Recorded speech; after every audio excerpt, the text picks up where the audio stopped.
Okay, YouTube, we've been getting a lot of comments and emails and stuff from people asking if we're all okay because we've been gone for maybe about a week and a half now, and we haven't put on any new videos. So this is going to be kind of just an update video. We've had a really, really tough week and a half, 2 weeks. You know, Brian lost a good friend to suicide. The whole family was pretty much sick. Everybody was sick.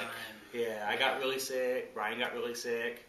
And as you can tell, normally being sick is one thing, but being sick with 5 kids, 2 babies, and diapers is hell on earth. And I'm really glad we survived that. And lucky me, after my sickness, when I completely felt better, and I'm thinking, oh great, I'm great. I ended up having a tooth that got really infected, and to the point where I got an abscess, and I had to have a root canal done, and it was the most pain I've ever been in my life. And my jaw got infected, and I'm on some antibiotics to hopefully kill the infection in my jaw, and that's been really painful. And I will tell you, crying kids with a really hurt jaw can really send you over the top. So we just want to make a quick video updating you guys on what's happening with us and let you know that we haven't fallen off the planet. You want to talk about your...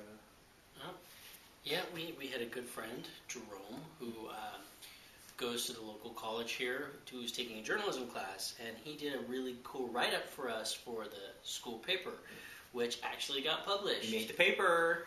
So yeah, it's kind of cool. Yeah. First time we've been in the paper. Mm-hmm. Yeah. And it's the college that me and Brian went to, which is kind of cool. Yeah. And normally you'd think school paper, probably not a lot of people will read it. And look at my new boots. Ooh, new boots. So they got some rhinestone boots. Yeah. She's pretty proud of those.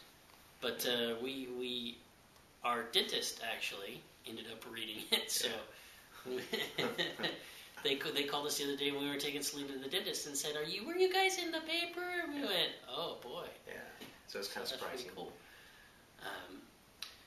We've been super, super busy. It seems like our appointment schedule is so full that sometimes we just meet at the door, trade kids and keys, and go different directions. We have 4 parent visits a week, so which means the kids get to go see the dad twice a week, and they get to see their mom twice a week. We have social worker visits a couple times a week. We have constant stuff to do, doctor's appointments. It's been kind of crazy and hectic. Which leads me to, this week was actually, tonight's video was supposed to be Ask a Gay Family number 10, which is a milestone. We're actually in episode 10. And number 10 is going to be about the kids. It's going to be Ask a Gay Family number 10. It's all about the kids. And basically we want you guys to ask this guy and this guy or this girl questions. So if you guys have any questions you want to ask, please make a video question. And... the kids will answer any questions you ask them. Yeah, he will. Or I'll choke him like this. Okay. No, within reason. Whether, who's your favorite dad? Those types of questions. Favorite colors, favorite food. We thought it'd be nice to make, who's Daniel's favorite Ben 10 character, which he'll love to monologue about for at least a half an hour. Yeah. So, I think that would be cool if you guys, helped us make a cool video about the kids and their interest. Because I think sometimes, especially lately with all the other kids, they get missed out on a lot. Yes. So this week's all about the kids. I might even do an I like video this week with the kids. Yeah? But talking about what their favorite hobbies are and stuff. Yeah. If I have time.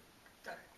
So, I know Brian's, he's a shy guy, and sometimes he doesn't like to pass on stories. But part of what we have to do now is... Well, it's not even have to do, but once a month we go to a support group for foster and adoptive families. And last night we went and we took all the kids and they basically feed us and the kids get to go play. You guys like going there? And they get to be with other kids who have been in the foster situation or have been adopted out and have had similar experiences. And Daniel, what do you like about going there? I like all the friends you meet. Yeah. And the food. The food is good? Yes. So we had a pretty good meeting last night, and Brian actually blogged about it today in his blog, about the story that we heard last night, and I was hoping that he would share it tonight, because it really moved me, and I think it's something I'd like to share.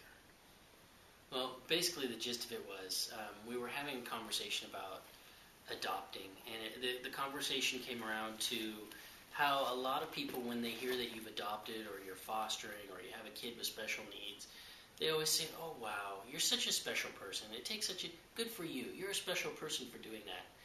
And the lady who brought that up said, whenever I get those comments, I think, well, I'm the lucky one. I'm the lucky one for having these kids. Yeah. And that's how we feel. Yeah, everybody in that room, nobody scratched their head and went, huh. It was all, yeah, pretty much we know everybody how that feels. said we're the lucky ones. And, the lady who made the comment has 2 kids. One who, when he was an infant, was literally left in a dumpster for 7 hours and was 15 minutes away from death. And today, now he's almost 5 years old, and you would never know that he had ever suffered that he got brain damage as a result of that. She has another little girl who's 2 years old, who her mom, when she was pregnant, was taking drugs. And when they were giving birth, the doctors couldn't detect a heartbeat and assumed that the baby was dead. Well, they grabbed the baby literally by the head and yanked her out of the mom's body because she was stuck in the birth canal with the cord around her. So they mashed this poor baby up in horrible ways, and it ended up killing over 3/4 of her brain. And they put the baby aside to work on the mom because she was in trouble. And then the baby gasped, and they realized she wasn't dead, and they rushed in to help save this baby. Well, fast forward now, two years later, and she's with this wonderful lady. And she tells this story, and she ends it with, I feel like I'm the lucky one for having them. And we left that situation. We left, the meeting broke up, and we all went to go get our kids. And we went to go get our niece Mary, who's in the room with the babies. And there's this other little girl playing with her, very beautiful dark hair. And the babies are smiling and looking at each other and touching. And I walk over to grab Mary, and this little girl looks at me, and her whole being lights up like I've never seen in my life. Just like pure, unadulterated goodness.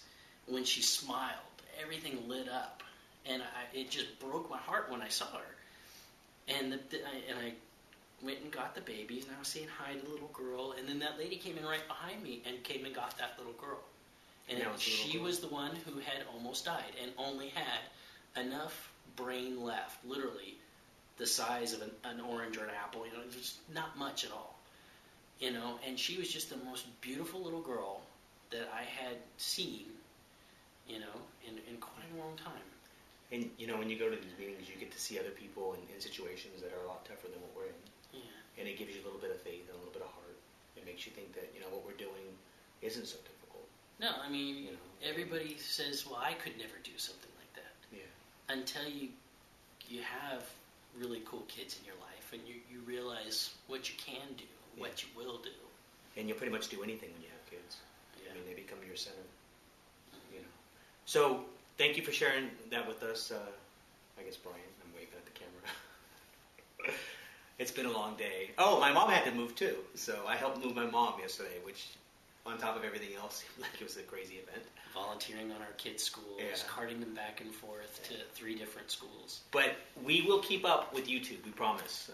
We will try not to neglect you guys. And if you don't see us, we're all okay. We're not divorcing. We're not. We haven't kicked the kids out of the house. Brian's not in jail. I'm not drunk on the couch. It's just we're really busy. Daniel's not stuck in the refrigerator. Selena's hair's not cut in the toilet. Okay, YouTube.